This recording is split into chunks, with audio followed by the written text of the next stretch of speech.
Wanita kelahiran Surabaya 8 April 1949 ini merupakan seorang jurutama masak dan pakar kuliner asal Indonesia yang terkenal berkat perannya sebagai presenter acara memasak Aroma di stasiun televisi Indosiar sejak tahun 1997 hingga 2008. Nah, karena kebetulan kan saya juga mengajar di kampus, dosen di kampus untuk tata boga. Nah dari situ saya diminta untuk demo. Nah kemudian mulai ada yang meminta untuk siaran TV, yaitu saya tidak akan pernah lupa Indosiar. Oke. Setiap pagi di akhir pekan, Siska selalu tampil dengan menu-menu baru dan lezat yang bisa menggugah selera. Resep yang disajikan pun mudah ditiru untuk dilakukan sendiri di rumah. Maka tak heran penggemar acara ini selalu menanti kehadirannya. Tidak ada rasa bosan, rasanya nggak ada. Kan saya tidak dipaksa. Saya dengan penuh rasa cinta saya berjalan ke studio. Saya siapin semuanya. Nah, untuk menambah keyakinan saya kan kru biasanya saya kasih duluan. Cobain ya, enak nggak? Kalau kru nggak pernah ngomong nggak enak, selalu enak. Orang lapar. Benar. Acara memasak yang dipandu Siska menjadi pelopor dan cikal bakal acara kuliner yang kini menjamur di berbagai televisi swasta. Bisa dibilang, ketika itu adalah masa keemasan Siska, di mana dia mengibaratkan dirinya sebagai bintang adegan panas. Gimana nggak adegan panas? Orang tiap hari masaknya depan api yang panas. Karena selalu di dapur ya, gitu di ya. dapur panas kan. Iya, bintang adegan buat keren aja nyebutnya bintang adegan panas. Jangan salah, adegan panas karena masak yang panas-panas kan ada kompor. Iya kan?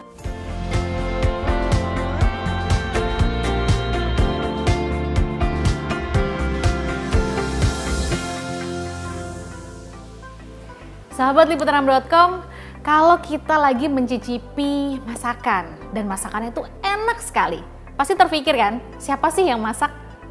Luar biasa, hari ini bersama saya Sheila Oktarina di Bincang Liputan 6. Saya berkesempatan mau ngobrol bersama dengan seseorang yang mendapat julukan Ratu Boga. Jadi nggak usah diragukan lagi kan, masakan-masakan enak banyak sekali dari hasil karya tangannya. Langsung saja kita akan berbincang bersama dengan Ibu Siska Suitomo. Halo Ibu. Halo, apa kabar? Baik. Aduh, senang banget nih ya bisa ketemu sama Ibu secara langsung. Yang pasti hari ini saya dan juga sahabat Liputan6.com penasaran begitu ya di balik karya luar biasanya Ibu gitu kan di dunia permasakan ini kan. Tapi bentar Bu, boleh dikasih tahu nggak sih Bu kenapa Ibu itu mendapat gelar Ratu Boga? Sebetulnya gelar ratu itu nggak usah. Pesohor aja. Kalau ratu itu, waduh, beda ya. Itu kita harus selalu ya diperlakukan kayak ratu. Enggak, saya lagi pesohor. Saya mensohorkan boga-boga Indonesia. Supaya apa? Sahabat-sahabat saya perempuan Indonesia semua bisa masak dengan rasa cinta. Untuk siapa? Untuk keluarganya. Bapaknya supaya sehat, nyari uangnya giat. Anak-anaknya sehat, pinter, di sekolah pinter yang kelak menjadi pemimpin. Itu harapan saya. Luar biasa. Tapi Bu, boleh dong cerita sedikit flashback ke masa lalu Ibu. Awalnya nih, dulu emang udah memang passion di dunia masak atau sebelumnya tuh Ibu dulu jurusan apa sekolahnya? Ini jurusan apa ini yang mesti ketawain. Jadi waktu saya kecil masih di Surabaya, saya tuh sukanya duduk di dapur. Dapurnya tuh lihat mbah saya masak. Kok pinter dari bahan-bahan dikupas, dimasak jadi masakan yang enak. Wow, kepengen juga bisa seperti itu. Nah, kemudian setelah saya menikahkan saya punya anak. Saya harus bisa memberikan sajian untuk pertemuan anak saya. Dan saya harus bisa juga membantu pendapatan keluarga. Saya jalan-jalan, dulu saya pernah kuliah di kedokteran. Tapi cuma sebentar, kemudian saya menikah. Terus saya sudah menikah punya anak, saya jalan lagi ke daerah situ, area situ. wah lihat akademi perhotelan, Niko mesti masuk sini nih. Karena itu yang saya bisa mengikuti dan saya masih bisa ngomong anak-anak saya ternyata. Oh gitu, berarti kalau di dunia kedokteran waktu itu mungkin nggak ada Susah, waktu Mbak. ya, sibuk ya?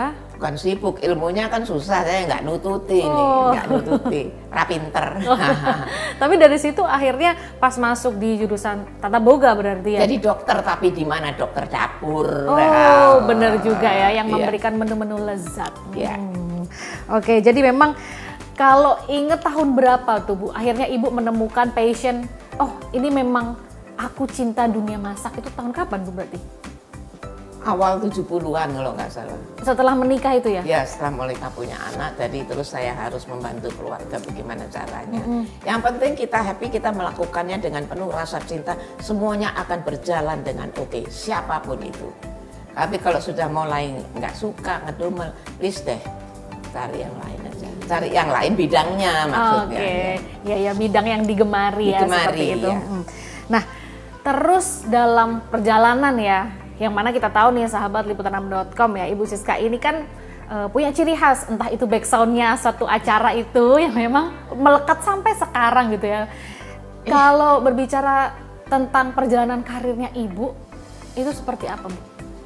Kalau saya bilang semua saya jalani dengan penuh, tidak perlu kita ngoyo, enggak, biasa saja, semua lancar saja. Semua lancar saja, dan saya belajar itu tidak hanya di kuliahan, tidak hanya di luar negeri. Saya belajar juga jadi orang jualan. Misalnya ada dia jualan apa, kok enak ya, saya lihat bagaimana membuatnya. Itu akan saya tiru dengan cara saya. Tetapi cara-caranya, hasil akhirnya sama dengan cara membuat yang berbeda, lebih mudah. Bahan-bahan yang tadi saya bilang, bahan mudah didapat, mudah membuatnya, dan dengan penampilan yang menggoda selera. Siapapun yang lihat pasti akan ingin mencoba. Seperti itu, Mbak. Oke, berarti kalau boleh diceritain nih, berarti dulu awalnya nih waktu setelah menikah jadi ibu rumah tangga, kecintaannya terhadap anak dan suami ingin menyajikan makanan yang lezat. Ibu kan tadi bilang sempat awalnya jualan. Yeah. Terus prosesnya gimana Bu? Akhirnya bisa jadi presenter waktu itu di Livi gitu. Iya, karena kebetulan kan saya juga mengajar di kampus, dosen di kampus untuk Tata Boga. Nah dari situ saya diminta untuk demo. Nah kemudian mulai ada yang meminta untuk siaran TV, yaitu saya tidak akan pernah lupa, Indosiar. Oke. Nah itu di segmennya yang memang langsung melekat ya sampai sekarang, musiknya. Bahkan kalau ada orang yang bikin konten tentang masak, pasti lagunya itu loh Bu. Lagu acaranya Ibu. Iya. Lagunya enak sekali, khas lagu menyemangatkan kita untuk membuat produksi di dapur. Betul. Tapi bentar nih sahabat liputan6.com, Ibu akhirnya jadi dosen ya Tata Boga. Terus dulu sempat kedokteran. Tapi pas yang sekolah di Amerika tuh gimana Bu ceritanya? Oh iya, saya mendapatkan beasiswa untuk belajar. Awalnya belum ke Amerika, ke Taiwan dulu. Untuk mempelajari sajian-sajian kuliner dari Taiwan. Itu menarik sekali. Dari situ rupanya saya berhasil menguasai. Saya dinaikkan lagi untuk bisa mendapatkan beasiswa ke AIB, American Institute of Baking. Itu di Manhattan, Kansas. Wow. Di Kansas ya. Oke, itu gelarnya apa Bu kalau boleh tahu? Kalau gelar secara akademisi itu saya nggak ada yang tertulis apa-apapun apa gitu, nggak ada. Yang penting ya pesohor boga, yang penting itu tahu. Asik. Ya. Berarti pas di sana, pas di Kansas ya Amerika, Ya, itu Kansas. juga Ibu belajar nggak sih masakan-masakan di sana? Kan itu di sekolah kita belajar, tetapi saya tetap belajar dari teman-teman saya, karena teman saya kan dari seluruh dunia ada di sana. Ya. Saya tanya bagaimana membuat ini, membuat itu, mereka akan bilang. Di situ saya pelajari. Kemudian dari teman-teman saya di Jepang, saya pulang, saya ntar pulang mau lewat Jepang, kepengen lihat bagaimana membuat seperti itu. Jadi kembali lagi sesuatu yang tidak bisa dipaksa, itu harus keluar dari hatinya, kepinginnya apa. Nah kayak saya kemudian waktu sekolah di Amerika tanya, pengen apa? Pengen ketemu Mickey Mouse. Ketawa kan? Kepengen ketemu Mickey Mouse, rumahnya di mana? Ya di Disneyland. Tapi memang sebuah, tak tahu ya artinya. Begitu saya datang ke Disneyland sudah disambut sama si Mickey. Dan akhirnya ketemu ya. Ketemu sama Mickey, ya. Nah bisa dibilang berarti pengalaman Ibu yang paling mengesankan waktu ada di Kansas itu apa Bu? Selain ketemu Mickey Mouse pastinya. Lucu, ini ada yang lucu. Saya mau masuk ke klub ditolak. Kenapa? Karena dikirain saya masih anak kecil.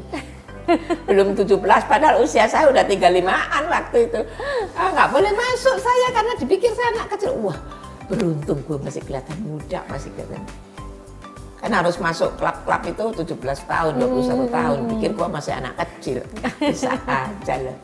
Seperti itu menarik. Tapi mereka ketawa ngakaknya. Itu pengalaman lucu ya berarti pas sama Iya. teman-temannya. Pas teman-temannya bisa masuk, loh kok Ibu sendiri nggak bisa masuk? Dia ternyata Iya. awet muda saat itu ya.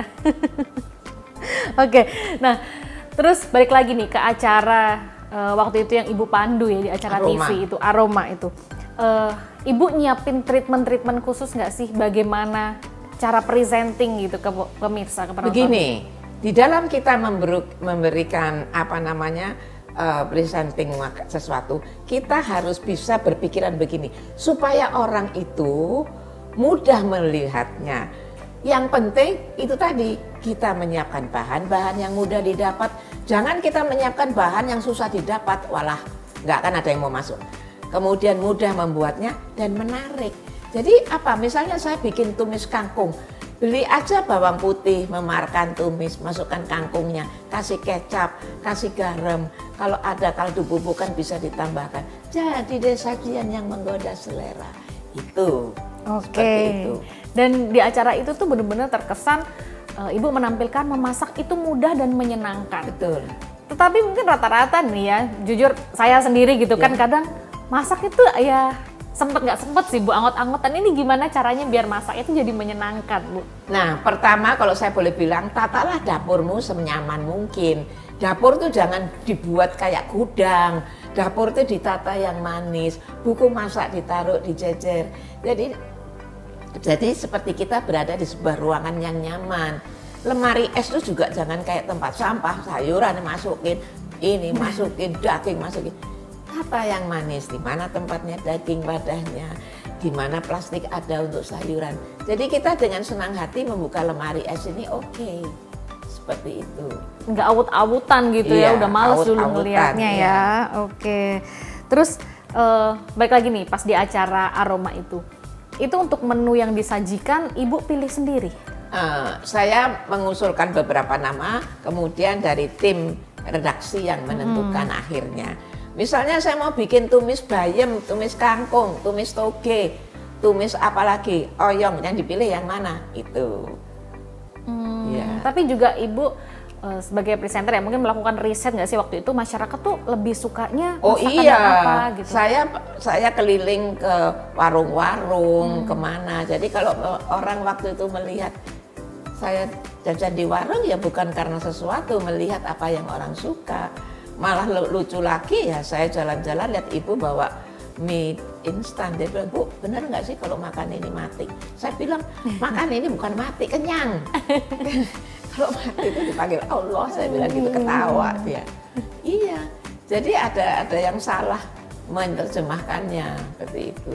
Jadi discuss dulu sama tim redaksi apa nih yang mau disajikan, Iya, begitu juga Ibu iya. riset gitu ya. Iya, karena bukan hanya pendapat saya pribadi, saya mengusulkan mana yang dipilih, alasannya apa, disukai seperti itu.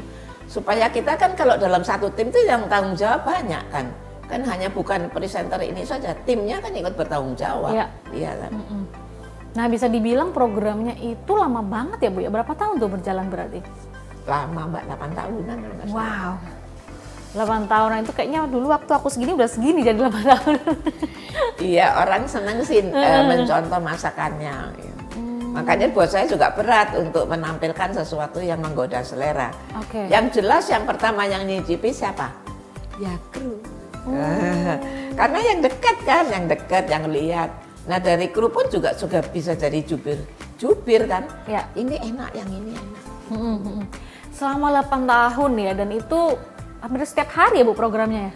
Kalau nggak salah seminggu sekali. Seminggu sekali ya? Kalau waktu Ramadan itu setiap hari buka puasa ya. Nah itu gimana ya memilih menu-menunya, apakah memang menu-menu Nusantara aja yang sebanyak itu? Iya, ada menu Nusantara, ada juga menu-menu yang kita salin dari Mungkin kita kan dulu pernah dijajah Belanda, jadi ada juga menu-menu yang ala Belanda.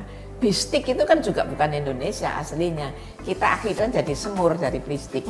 Bistik itu kan daging gini, terus kasihin bumbu, itu kan bistik ala bule.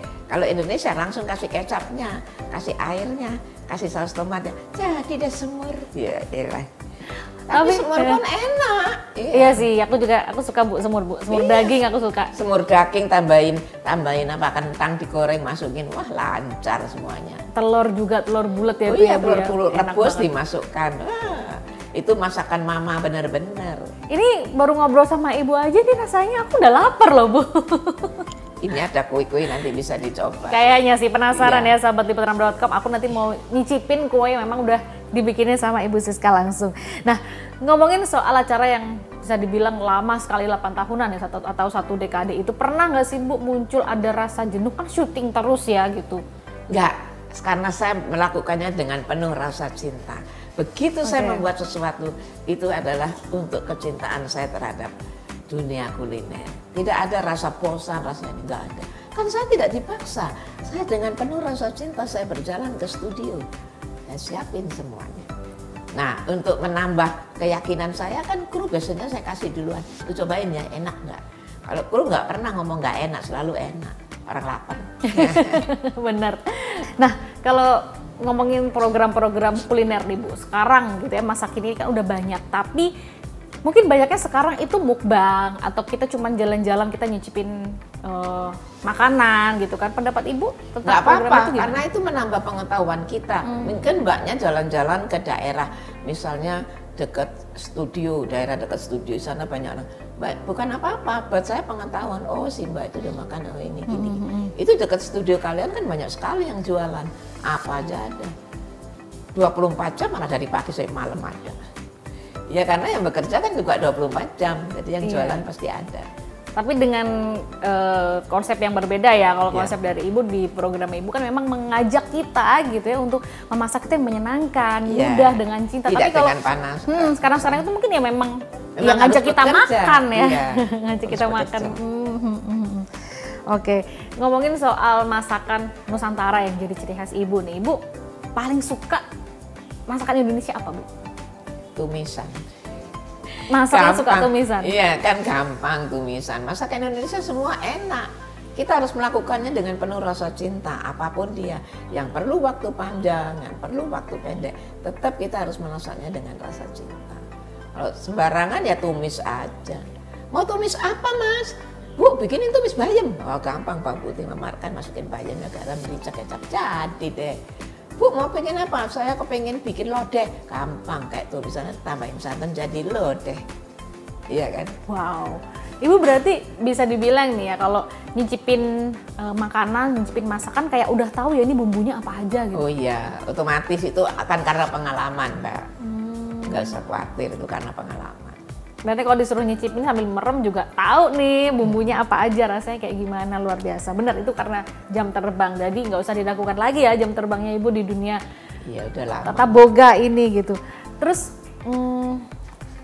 ketika Ibu nih udah menjadi ratu boga gitu ya, memang cinta di dunia masakan, anak-anak Ibu ada nggak Bu yang ngikutin jejak Ibu? Kalau memasak mereka semua bisa memasak, tapi yang ke arah publikasi gitu belum mau. Tapi yang saya sangat bangga, cucu saya laki, dia udah pinter masak, dia bisa dengan berbicara menerangkan itu. Dan satu hal saya lebih dia bisa menerangkannya semua juga dalam bahasa Inggris karena kebetulan dia sekolahnya di sekolah yang berbahasa Inggris. Jadi itu menjadi kebanggaan saya. Dia mengerti membuat apa, tumisan, membuat lodeh. It's very easy for him to make. Karena bisa lihat karena bikin bahannya ada. Wow, keren. Sekarang apa aja ada Mbak, ke pasar sekarang orang pasar pinter-pinter. Mau bikin apa Mbak? Lodeh ini sini Mbak, ini bumbunya ini. Iya. Orang pasar semua pinter-pinter. Iya kan? Bagaimana mereka menawarkan dagangannya dengan memberikan informasi memasaknya. Itu hebat kemajuan. Jadi nggak usah satu-satu ya, kadang nggak usah ke pasar bingung. beli sop-sopan udah langsung sepaket ya Bu biasanya gitu ya. Mau sop-sopan, apa nanti dikasih kentang, kasih wortel, kasih buncis, itu semuanya. tinggal apa lagi? Tinggal kitanya harus dengan rasa cinta membuatnya di rumah untuk keluarga tercinta. Maka akan menjadi sajian yang istimewa. Anak itu nggak akan pernah ada yang melupakan. Aku kangen masakan ibuku. Dia sekolah jauh-jauh di Jerman di mana. Suatu ketika ada temanku, aku kangen masakan mami. Ini dia, demen gue dengernya. Dia bilang, pergi aja ke restoran Indonesia. Kamu bayangkan bahwa kamu berada di dapur rumahmu. Saya katakan seperti itu. Iya, sekarang repot kan kalau kangen kepingin masakan mamanya. Oh nggak tahu pasti iya, dulu pulang sekolah yang makan, mah masak apa mah, gitu kan selalu. Nah Bu, ini ada yang bilang ya, katanya enak atau enggaknya makanan itu tergantung selera masing-masing. Betul. Atau memang cara memasaknya mungkin berbeda? Ya, itu tergantung selera masing-masing. Kalau selera masak bener, tapi kalau dia nggak seleranya, nggak enak. Masakan si bapak A ini, enak ini. Bapak B masak, kok rasanya begini ya? Bahan sama, tapi apa? Dari para mengolahnya berbeda, akan membuat rasa itu berbeda. Kembali lagi, semua tergantung dari selera. Misalnya ada masakan enak, Mbak bilang, ini enak sekali Mas. Orang lain bilang pada nggak enak. Ya kenapa Mbak bilang enak? Maaf, dia pacar gue. Karena yang masakin pacarnya jadi harus bilang enak gitu ya Bu ya. Oke. Jadi nggak tergantung cara masak, ya misalnya cara masaknya mau digoreng, dikukus, tapi memang sesuai seleranya ya. Iya, betul. Ada yang suka pedas, ada yang enggak gitu. Iya, selera dan bagaimana orang mencobanya. Jadi setiap orang itu semua menjadi juru masak dan setiap orang itu pandai karena semua mempunyai tangan. Allah memberikan tangan, memberikan kita bisa merasakan dengan enak. Kalau dia bilang nggak enak, tenang aja. Yang lain masih bilang enak. Oke. Dan Ibu Siska ini kan paling suka tadi masakan yang tumis-tumisan ya, karena kan simple. Tapi ada nggak sih Bu masakan Indonesia yang ngolahnya tuh ribet gitu? Apa ya yang ribet? Itu bagaimana hati kita menyikapi. Mau dijadiin ribet ya ribet. Kalau harus misalnya harus marut kelapa, dia nggak bisa, nah itu menjadi ribet. Tapi sekarang nggak usah khawatir, semua ada. Santan siap pakai pun ada, tinggal nuang. Apa?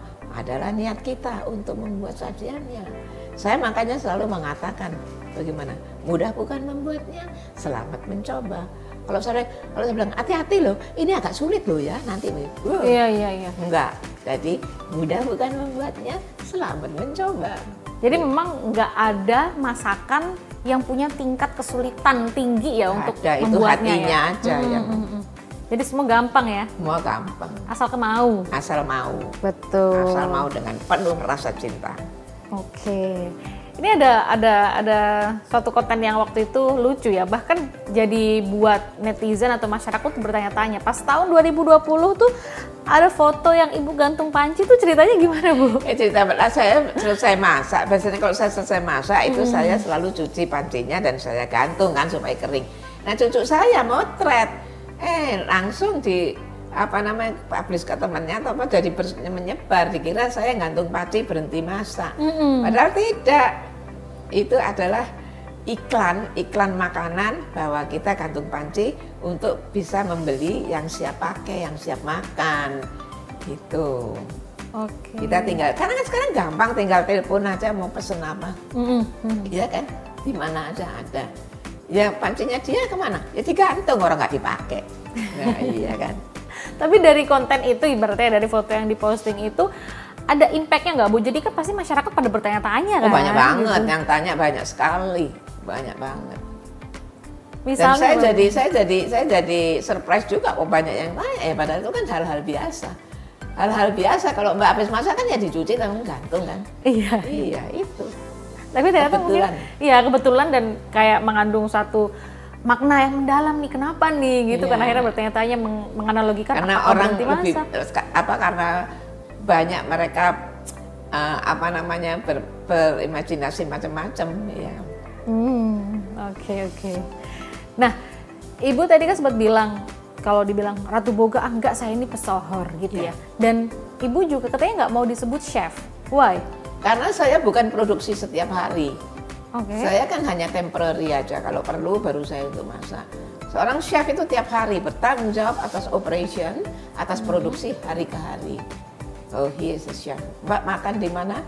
Di restoran A misalnya. Chefnya siapa? Dia bertanggung jawab atas pembelian bahan, atas proses memasak, atas proses jadi, atas penyimpanan barang itu. Dia responsible, bertanggung jawab untuk semuanya. Saya kan asisten saya banyak, jadi personal aja. Tadi pas ngobrol di awal kan Ibu sempat bilang kalau menjalani proses memasak ini Ibu sempat berjualan, ya kan? Dulu itu jualan apa, Bu? Oh, jualan risoles, yang gampang aja membuatnya. Kue-kue gitu ya? Ya, kue-kue, risoles, kemudian pastel, bolu gulung, yang gampang buatnya aja. Nah, itu sempat berhenti atau lanjut, Bu, sampai sekarang?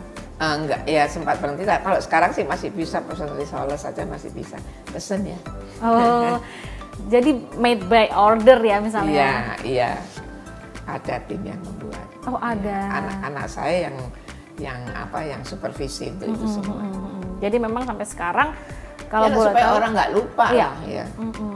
Kesibukan Ibu apa berarti? Kesibukan Hari-harinya? saya, ya malu ceritanya.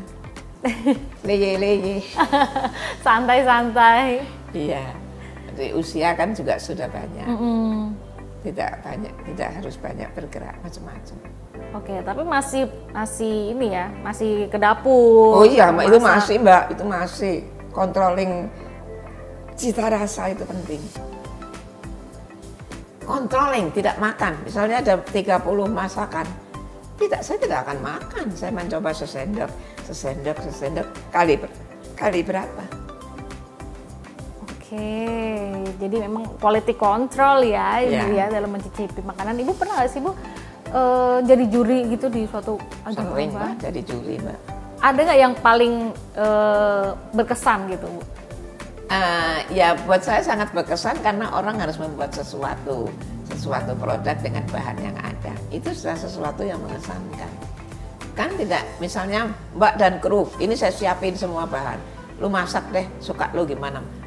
Munculnya akan beda-beda. Si Mas nanti ada mie rebus, si Mas satunya ada mie goreng, si Mas satunya ada mie nyemek.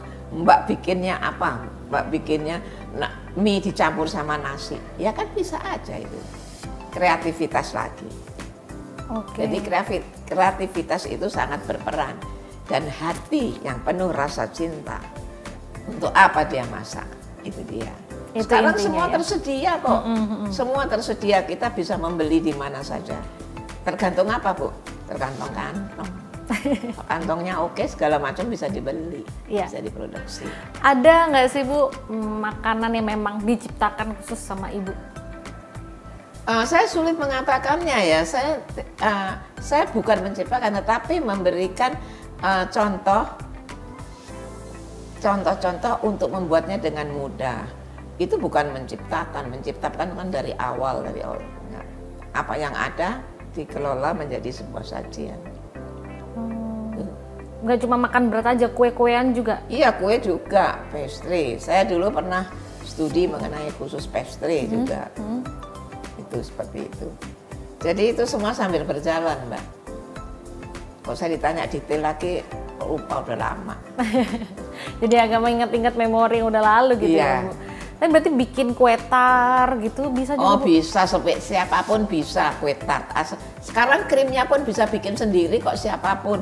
Ada gula bubuk, ada krimnya, tinggal blender udah jadi krim. Udah poles saja sesukanya. Model awut-awutan juga jadi yang cantik. Ini apa? Ini adalah cake belantara. Kok belantara? Bisa kayak berantakan. Kalau kue khas Indonesia yang paling Ibu sukai kue apa? Kue yang paling suka kue Indonesia lemper, soalnya bikin kenyang.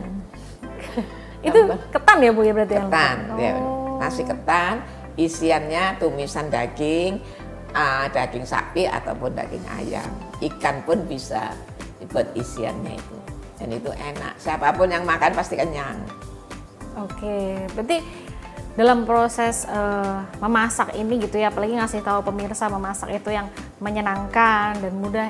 Dari Sabang sampai Merauke, masakan Indonesia ini kan macam-macam ya, Bu ya, karena setiap pulau juga kan lidahnya macam-macam gitu kan. Ya terlepas dari Ibu tadi asli Surabaya gitu ya. Ada nggak Bu masakan dari luar Jawa yang Ibu suka banget?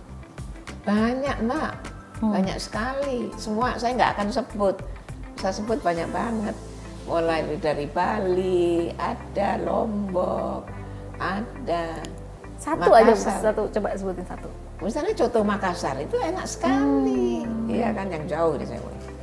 Oke, Bu, kalau kita ngomongin soal zaman-zaman dulu gitu ya, katanya Ibu pernah mendapat gelar bintang adegan panas. Itu kenapa Bu? Bagaimana nggak adegan panas? Orang tiap hari masaknya depan api yang panas. Karena Ini selalu di kompor, dapur iya, gitu di ya. dapur panas kan. Iya, bintang adegan biar keren aja nyebutnya bintang adegan panas. Jangan salah, adegan panas karena masak yang panas-panas kan ada kompor. Iya kan? Iya sih, bener Berkeringat juga ya. Dan untuk mengimbangi adanya keringat tuh saya taruh kipas angin di bawah. Oh gitu? Iya, untuk ngimbangin. Kalau enggak saya keringetan, waduh. Karena panas kan, mau nggak mau masaknya kan menimbulkan uap panas. Itu dia. Berarti kalau orang masak di dapur tuh juga udah nggak asing ya tangannya, misalnya kena minyak, kepletikan minyak gitu biasanya. Iya, dengan segala resiko. Ya kalau minyak panas kalau masukin ikan kan meletik dia karena air. Ya. Oke. Nah, kalau ngomongin masakan-masakan yang memang sudah dihasilkan sama Ibu gitu ya untuk mempermudah nih para penonton dan juga pemirsa memasak dengan menyenangkan dan mudah gitu ya. Udah berapa banyak Ibu menciptakan buku resep? Kalau buku resep udah 153 title. Wow. Iya. Itu paling akhir tahun berapa Bu? Sebelum pandemi berarti? Oh iya, sebelum pandemi pandemi, jauh belum pandemi. Gak apa-apa karena membuat buku masak itu bukan sebuah bukan yang dipaksa, tapi memang menyenangkan. Ya. Kayak Mbak aja, Mbak bisa buat resep sendiri, nulis. Aku mau bikin tumis apa? Mau bikin tumis misalnya ati ampela direbus dulu, habis itu ditumis. Wah enak banget. Seperti itu. Udah gitu membawa dampak yang baik juga untuk masyarakat ya, memudahkan mereka untuk memasak, recook lagi. Dan gitu. sekarang kan juga dengan adanya yang banyak tinggal di apartemen, di apartemen itu kan space-nya kan kecil, jadi kita membuat sesuatu yang ringkes gitu Mbak, bisa disimpan di lemari es. Kan kita nggak masak yang heboh-heboh. Sekarang santan pun siap pakai, tinggal buka, iya kan? Ikan juga ada yang siap pakai. Banyak hal yang simpel sekarang ya. Iya, banyak yang simpel. Hanya apa? Kemampuan atau kemauan saja. Niatnya aja. Niat dan kemampuan itu yang penting. Oke. Nah, sekarang ada keinginan nggak sih Bu buat bikin buku resep lagi ke depannya? Begini, secara ini belum dulu karena saya nggak tahu, ini banyak malesnya sekarang ini. Tapi kalau diem-diem itu sudah ada apa gitu, langsung saya draft dulu ini nanti akan keluar sendiri, bikin ini, bikin itu. Buku dan juga mungkin sekarang kan bentuknya digital sekarang juga ya, sudah bisa ya. Langsung, ya. Bisa online, mau masak apa tinggal cari aja di Google. Nah, kalau terakhir nih Bu, kita ngomongin soal segmen Ibu pas di Aroma dulu. Ibu masih inget nggak sih bagaimana membuka acara dan juga menutup acara, atau tagline-nya yang memang paling saya memorable, ingat ya, iya. mudah bukan membuatnya, selamat mencoba. Itu yang paling selamat pagi sama ikonik ya. Tercinta. Kemudian yang terakhir, bagaimana membuatnya? Mudah bukan, selamat mencoba. Atau mudah bukan membuatnya, selamat mencoba. I love you, Pul. Wow. Boleh Bu, kalau gitu satu lagi nih, Ibu kasih pesan-pesan dong ke penonton gitu ya, ke pemirsa, ke sahabat liputanam.com. Kalau memang memasak itu mudah dan menyenangkan, apa Bu pesannya? Pesannya satu, selalu bersihkan dapur, tatalah dapur dengan nyaman, sehingga kamu melangkahnya akan penuh rasa cinta. Mau masak apa saja jadi. Nah, buku masak taruh di dapur kalau perlu. Jadi nanti tinggal buka, cari resepnya, belanja, tinggal masak. Keluarga akan menikmati sajian yang istimewa karena apa? Dibuatnya dengan penuh rasa cinta. I love you, Pul. Yeay, luar biasa. Udah dicatat ya tadi ya, sahabat liputanam.com. Dan yang bisa kita ambil pelajaran dari diskusi kita di hari ini barengan Ibu Siska adalah kita memasak itu harus pakai hati ya Bu ya. Iya, pakai hati. Dengan rasa cinta untuk orang-orang yang kita cintai juga. Iya. Dan itu akan menghasilkan masakan Sajian yang yang istimewa, yang lezat bukan? Karena beda nih kalau dibikin dengan hati yang merengut dengan cinta beda ya Bu balik ya. aja deh. Pinginnya kemana, ke mall aja dulu jalan-jalan. Ya. Oke. Terima kasih Bu ya kesempatannya. Terima kasih hari ini untuk ngobrol-ngobrol. sahabat-sahabatku. Selamat mencoba sajiannya. Hidangkan yang teristimewa untuk keluarga tercinta. I love you. Oke Bu, terima kasih banyak. Sahabat Liputanam.com, abis ini aku udah gak sabar, aku mau nyicipin masakan. Ini ada kue yang dibuat sama Ibu Siska. Ya udah, kalau gitu saya Sela Oktaviana pamit mewakili seluruh kerabat kerja yang bertugas dan sampai jumpa di bincang Liputanam lainnya. Bye bye.